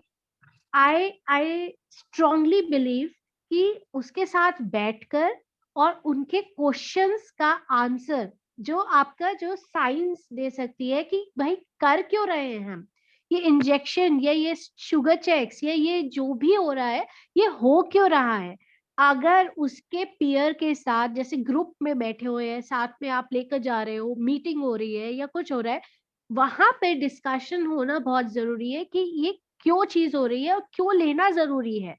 एक बार ये क्लैरिटी आ जाती है कि नहीं इसके बिना ये मैं आगे नहीं बढ़ पाऊंगा, या ये मेरे को हो सकता है कि जो मेरी पिकनिक होती है, अगर मुझे वहां जाना है तो मुझे अपने अपने आप को मैनेज करना आना चाहिए। तो वो मैनेज करने के लिए मुझे ये सारी स्किल्स सीखनी पड़ेंगी। अगर मुझे इंडिपेंडेंट होना है तो मुझे ये सारी चीजों का पता होना चाहिए, वरना मैं नहीं जा सकता या जा सकती।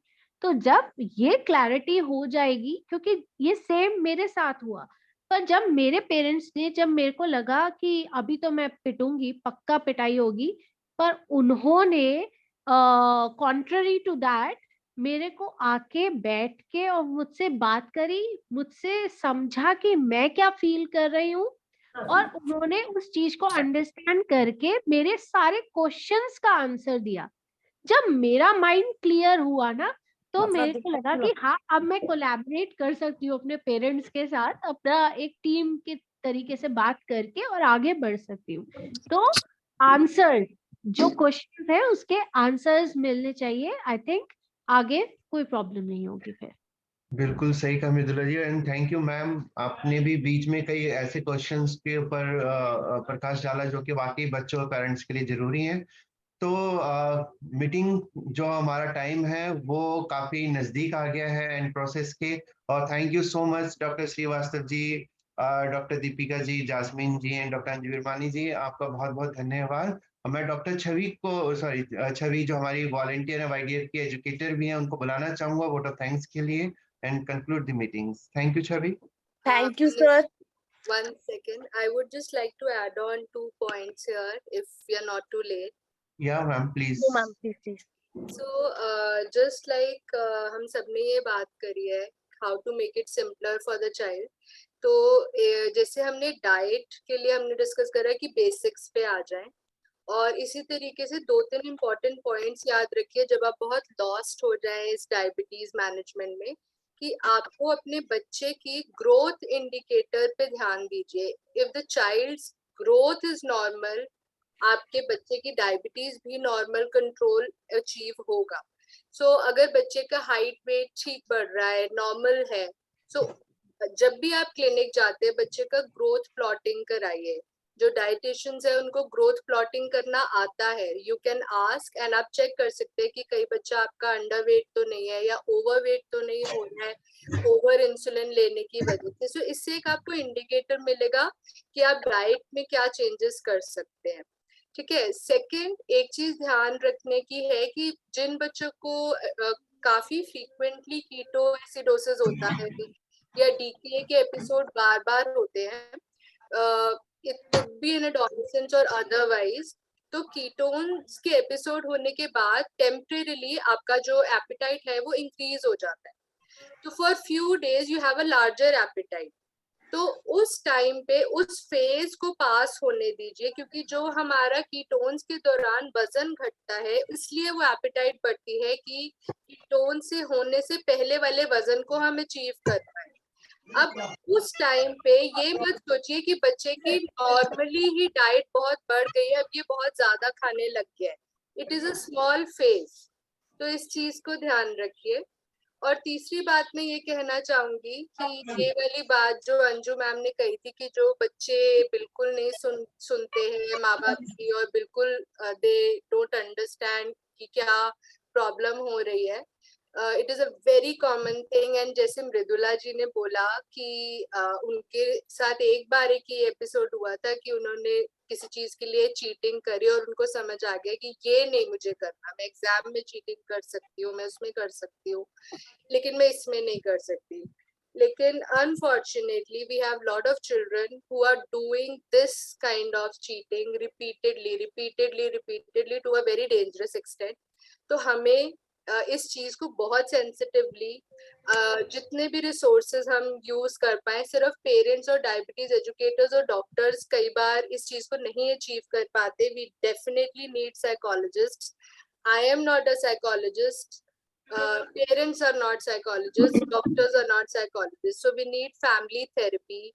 इस चीज की हेल्प लेना जरूर कंसिडर करिए when you have a serious condition like this, जिसमें बच्चे को बिल्कुल अपनी सेल्फ अवेयरनेस लॉस हो गया है कि मैं क्या कर रहा हूँ।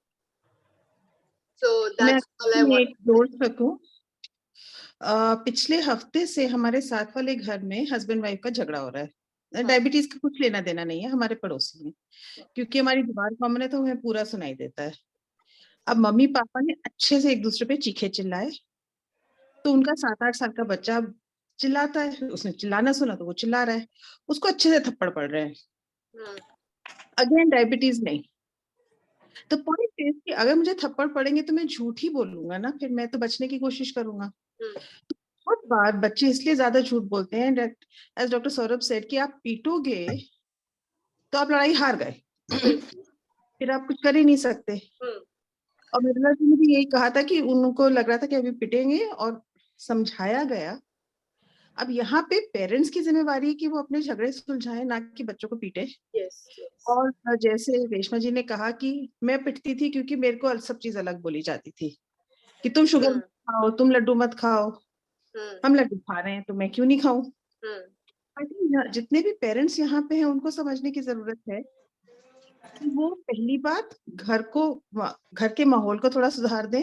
साइंस के लिए अगर घर में लड्डू भरे पड़े हैं तो बच्चा भी खाएगा, अगर घर में बिस्किट और रस है तो बच्चा भी खाएगा। और फिर जब वो झूठ बोलता है तो उसको पीटने के बजाय उसकी समझ ले कि उसने क्यों झूठ बोला, और आगे डॉक्टर्स को झूठ ना बोले, क्योंकि वो डॉक्टर्स को झूठ बोलेंगे तो बच्चा भी यही सीख जाएगा कि हाँ झूठ बोल के काम शांति खरीद लो। तो आई थिंक वो चीजें हमें ध्यान में रखनी है। Back to you Chhavi ma'am. Thank you ma'am, thank you so much. And मैं आज सभी को थैंक यू बोलना चाहूंगी। बहुत ही इंफॉर्मेटिव सेशन था ये आज का जो हमारा था, एड्रेस एंड इम्पोर्टेंस जो टाइप 1 बच्चों की लाइफ में होता है उनकी डायबिटीज के साथ। And firstly I would like to thank doctor Saurabh sir. Sir thank you so much. जैसे आपने बताया कि हमें सबसे पहले अपने आप से प्यार करना स्टार्ट करना चाहिए। I genuinely believe this thing कि अगर हम अपने आप से प्यार करेंगे, अगर हम अपने आप को अंडरस्टैंड करेंगे, तो हम अपनी डायबिटीज को बहुत अच्छे से मैनेज कर सकते हैं। I guess this is the rule जो मैंने भी अपनाया अपनी लाइफ में। I am also type 1 from past 13 years। And मैं बाकी बच्चों को भी यही सजेस्ट करती हूँ कि अगर वो अपने आप को समझेंगे ना, तो वो अपनी डायबिटीज को बहुत अच्छे से मैनेज कर पाएंगे। एंड जैसे कि आपने बताया कि the thing I like it कि आप बच्चों के लिए इतना कुछ कर रहे हैं, like but we generally miss कि जैसे कि अभी भी बहुत हॉस्पिटल्स हैं जहाँ के डॉक्टर्स मतलब चाहते हैं, but like we don't know what the problem is कि बच्चों को टाइमली इंसुलिन सप्लाई नहीं मिल पाता है। बहुत बच्चों को नहीं भी मिलता है, बहुत को बाहर से खरीदना पड़ता है। तो डॉक्टर्स की तरफ से जो आप एंड दीपिका मैम ने जो इनिशिएट लिया है, personally I like that so much कि आप लोग इंसुलिन प्रोवाइड कर रहे हैं, ग्लूकोमीटर स्ट्रिप्स बच्चों को हॉस्पिटल से ही प्रोवाइड कर रहे हैं, जिससे कि क्या हो जाता है कि बच्चे की आधी टेंशन, बच्चे या बच्चे की फैमिली की आधी टेंशन ही दूर हो जाती है, फाइनेंशियली जो एक बर्डन होता है। तो thank you so much Saurabh sir for joining us today and being a very good speaker. Thank you sir. Thank you sir. Deepika ma'am, जैसे कि मैम ने बताया, मैम ने रेशमा का बहुत अच्छा क्वेरी सॉल्व करा कि हमें हिस्ट्री जानना क्यों जरूरी है। तो it's like the point which come in my mind कि मतलब डॉक्टर्स जो है वो हमेशा अपना ट्राई बेस्ट करते हैं and they are doing very best कि वो अपने पेशेंट को बहुत अच्छे से समझ पाए एंड उनको जितना ज्यादा क्लैरिटी दे पाए अपने आप को समझने के लिए, बच्चे को उसकी डायबिटीज को समझने के लिए, तो वो बहुत जरूरी है and the doctors are doing it very well. So thank you so much ma'am. And Deepika ma'am से जैसे जब मैं मिली थी तो मेरे को एक चीज बहुत अच्छी लगी थी कि मैम और जो उनकी टीम है, they are trying their best कि वो बच्चे को हर पॉसिबल वे में हेल्प आउट कर सके, whether it's education, whether it's appointments and all such things, जो भी फॉलो अप्स बच्चों से लेना चाहिए। एंड साथ साथ जैसे कि मैंने बताया कि providing insulin and glucometer strips. So Deepika ma'am, I would like to request one thing, अगर आप अपॉइंटमेंट्स के बारे में बता पाए कि बच्चे को अगर रीच आउट करना पड़े आपको या हॉस्पिटल में, तो वो कैसे रीच आउट कर सकते हैं, ऑन विच डेज? हाँ, हमारे यहाँ जो है मंगलवार को हम लोग क्लिनिक रन करते हैं डायबिटीज के लिए, और क्लिनिक 2 बजे से होता है, 2 से 4 के बीच में होता है, बट उसमें रजिस्ट्रेशन, राइट? हाँ, लेकिन रजिस्ट्रेशन सॉरी, जो रजिस्ट्रेशन है वो हमारा 1 बजे से शुरू हो जाता है। तो अगर आप 1 से 2 के बीच में आके अपना पेपर बना सकते हैं, उसके बाद 2 से 4 के बीच में हम उनको देखते हैं पेशेंट्स को, और एवरी ट्यूसडे वो होता ही है। उसके अलावा भी अगर कभी दिखाना है तो ट्यूसडे फ्राइडे मॉर्निंग में मेरी ओपीडी होती है, बच्चों की जो ओपीडी होती है उसमें। तो कई पेशेंट्स होते हैं, उनको कन्वीनियंस जिसको हो उस हिसाब से बच्चों को हम लोग बोल देते हैं कि ठीक है, अगर आपको दोपहर में आने का प्रॉब्लम है, जैसे कुछ बच्चों का स्कूल ही दोपहर का होता है और आफ्टरनून वाला जो 2 o'clock वाला, तो फिर उनको हम कई बार मॉर्निंग में भी बुला लेते हैं कि ठीक है आप एक बार वहाँ रजिस्टर करा के फिर चाहे मॉर्निंग ओपीडी में हमें दिखा दें। मंगलवार को सुबह और दोपहर दोनों टाइम का है, और शुक्रवार को सुबह की ओपीडी होती है हम लोगों की। Thank you so much ma'am, thank you. तो जैसे कि अभी मैम ने बताया, तो इट्स लाइक मेरे को एकदम से है कि कितना कन्वीनियंट है कि हम मैम से जैसे बात करके, उनकी टीम से बात करके, कि जैसे बच्चों का स्कूल होता है तो हम टाइमली हम वैसे भी दिखा सकते हैं मैम को। तो इन शॉर्ट मैम अवेलेबल है हमारे लिए हमेशा। Thank you so much ma'am. Next I would like to thank doctor Jasmine Ahuja ma'am. So ma'am आज हमारे साथ पहली बार हमारी लव मीट में जुड़े हैं, एंड मैम ने जैसे बताया कि जो हमारे बेसिक रूल्स है कि अगर हमें कुछ भी ना समझ में आए, अगर हम बहुत ज्यादा कंफ्यूजन में, तो we should start back from our basic rules, जैसे कि हमें अपना रूटीन फॉलो करना चाहिए, अपना एक्सरसाइज एंड अपना मील्स पे ध्यान देना चाहिए। सो thank you very much ma'am. And Chhavi, next 2 meetings में डॉक्टर जैस्मिन आ रहे हैं हमारे पास एज ए स्पीकर। यस, उन्होंने मुझसे एग्री कर लिया है। Thank you so much ma'am. एक बड़ी अच्छी इम्पोर्टेंट इंफॉर्मेशन जो कि बच्चों को मिलने वाली है in coming months. Thank you ma'am. ये Chhavi continue. And last I would like to thank miss Mridula ma'am. जैसे कि मैम ने अपना जर्नी बताया, she has been with type 1 diabetes from past 30 years, and ma'am ने बताया कि फेसेस हम सारे ही अपनी लाइफ में कहीं ना कहीं फेस करते ही हैं, और अभी भी कर रहे हैं और आगे जाके भी करेंगे, but we should have that confidence कि यस हम एक फाइटर है, और हम अपने आप को अगर समझेंगे, एंड हमारा कंपटीशन हम खुद है। जैसे कि मैम ने बताया कि उन्होंने चीटिंग करी, बट उनके लिए वो एक टर्निंग पॉइंट था एक तरीके से, एंड हमें कभी भी हम चीटिंग जैसे कि एग्जाम में कर सकते हैं, एज मैम ने कहा कि हम एग्जाम में चीटिंग कर सकते हैं, हम गेम्स में चीटिंग कर सकते हैं, बट हम अपने साथ अपनी हेल्थ के साथ कभी चीटिंग नहीं कर सकते, और हमें करना भी नहीं चाहिए। सो मैम जो पर्सनली मेरे को एक चीज बहुत अच्छी लगती है, like she takes initiatives, a lot of initiatives जो अपने लिए टाइप 1 के लिए मैम ले रही है। तो हमें इनिशिएट लेना है, हमें फाइट करना है, एंड हमें गोल सेट करना है, साथ में गोल्स को एंजॉय भी करना है। Thank you Mridula ma'am, and thank you so much Anju ma'am, जैसे कि आपने गाइड किया हमें एंड बताया भी कि फैमिली का एक बहुत बड़ा रोल होता है अपने बच्चे की मैनेजमेंट को लेके, and not about family, it's about whole diabetic care team. जैसा मैंने भी बोला था कि doctors with educators, with family and peer groups, तो these एक बहुत इम्पोर्टेंट रोल बन जाता है बच्चे की लाइफ को मैनेज करने के लिए डायबिटीज के साथ, और जर्नी बहुत आराम से निकल जाती है बच्चे की।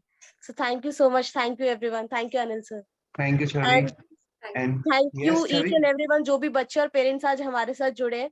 एंड हमारी नेक्स्ट फरवरी की जो मीटिंग है दैट विल बी ऑन 12 फरवरी, फरवरी के सेकेंड संडे, एंड जो टॉपिक है बहुत ही इंटरेस्टिंग टॉपिक होने वाला है जैस्मिन मैम के साथ। सो हम चाहते हैं कि आप सब नेक्स्ट मीटिंग भी इसी एंथुजियाज्म के साथ ज्वाइन करें, क्योंकि वो बहुत ही इंफॉर्मेटिव सेशन होने वाला है जैसे आज का सेशन था। Thank you so much. Thank you Chhavi. और आज की मीटिंग में जो हमें सीखने को मिला यही है कि बच्चों कुछ भी हो, कैसा भी हो, चीटिंग मत करिए, ना अपनी शुगर में, ना ही चेकिंग में, ना इंसुलिन में। जो भी हो अपने डॉक्टर से कंसल्ट करिए, उनको सच सच बताएं, क्योंकि डांटता वही है जो हमारे भविष्य से प्यार करता है और हमसे प्यार करता है। तो उनकी डांट हमारे लिए वरदान है। तो कभी डर के मारे उनसे झूठ ना बोलें और हमेशा आगे बढ़ें। Thank you ma'am. आज की मीटिंग सभी के लिए बहुत इंपॉर्टेंट है, and thank you doctor Anju Brahmani ji, doctor Deepika ji, doctor Jasmine ji, doctor Saurabh ji, आपका बहुत बहुत धन्यवाद। ऐसे जुड़े रहे हमारे साथ। Thank you ma'am. Yes ma'am, doctor Anju ma'am आप प्लीज एंड करिए, हमारा मन नहीं करता मीटिंग को एंड करने का। जी मैम आप अनम्यूट हैं, ओ सॉरी म्यूट हैं आप। मैम आप म्यूट हैं, unmute.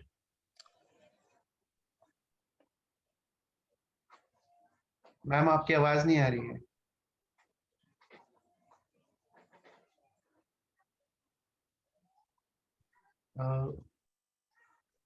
Chhavi you can unmute Anju ma'am. नहीं वो हो नहीं पा रहा है। Great ma'am. अनम्यूट, हाँ जी अब आया बेटा। थैंक मैम यू सो हमारा मच। मन ही नहीं करता मैम मीटिंग को एंड करने का, ऐसा लगता है कि एक ऐसा रिलेशन है वो चलते रहना चाहिए, ऐसे ही मतलब सीखने का भूख सी लगी रहती है हमें, लंच टाइम में और बढ़ YDF जाती के है। साथ तो मेरा भी वही रिश्ता है कि जब कोई प्रोग्राम होता है तो मन ही नहीं करता जाने का। Thank you ji so much. Thank you ma'am. और बहुत अच्छा सेशन था डॉक्टर सौरभ, मृदुला जी, मजा आ गया। दीपिका मैम ने और जैस्मिन मैम ने जो अच्छे से समझाया, it was really wonderful. And I think आप सब लोग अगर उनसे जुड़े रहें, बाद में सवाल पूछें ग्रुप में, तो जवाब जरूर मिलेंगे।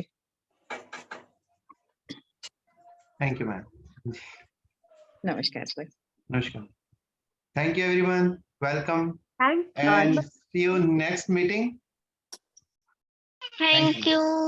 थैंक यू बच्चों। Thank you, एक बार ma'am. जोर से क्लैपिंग करें सभी बच्चे, सभी Thank you. हमारे गेस्ट के लिए। Thank you, sir. Thank you all of you for this meeting.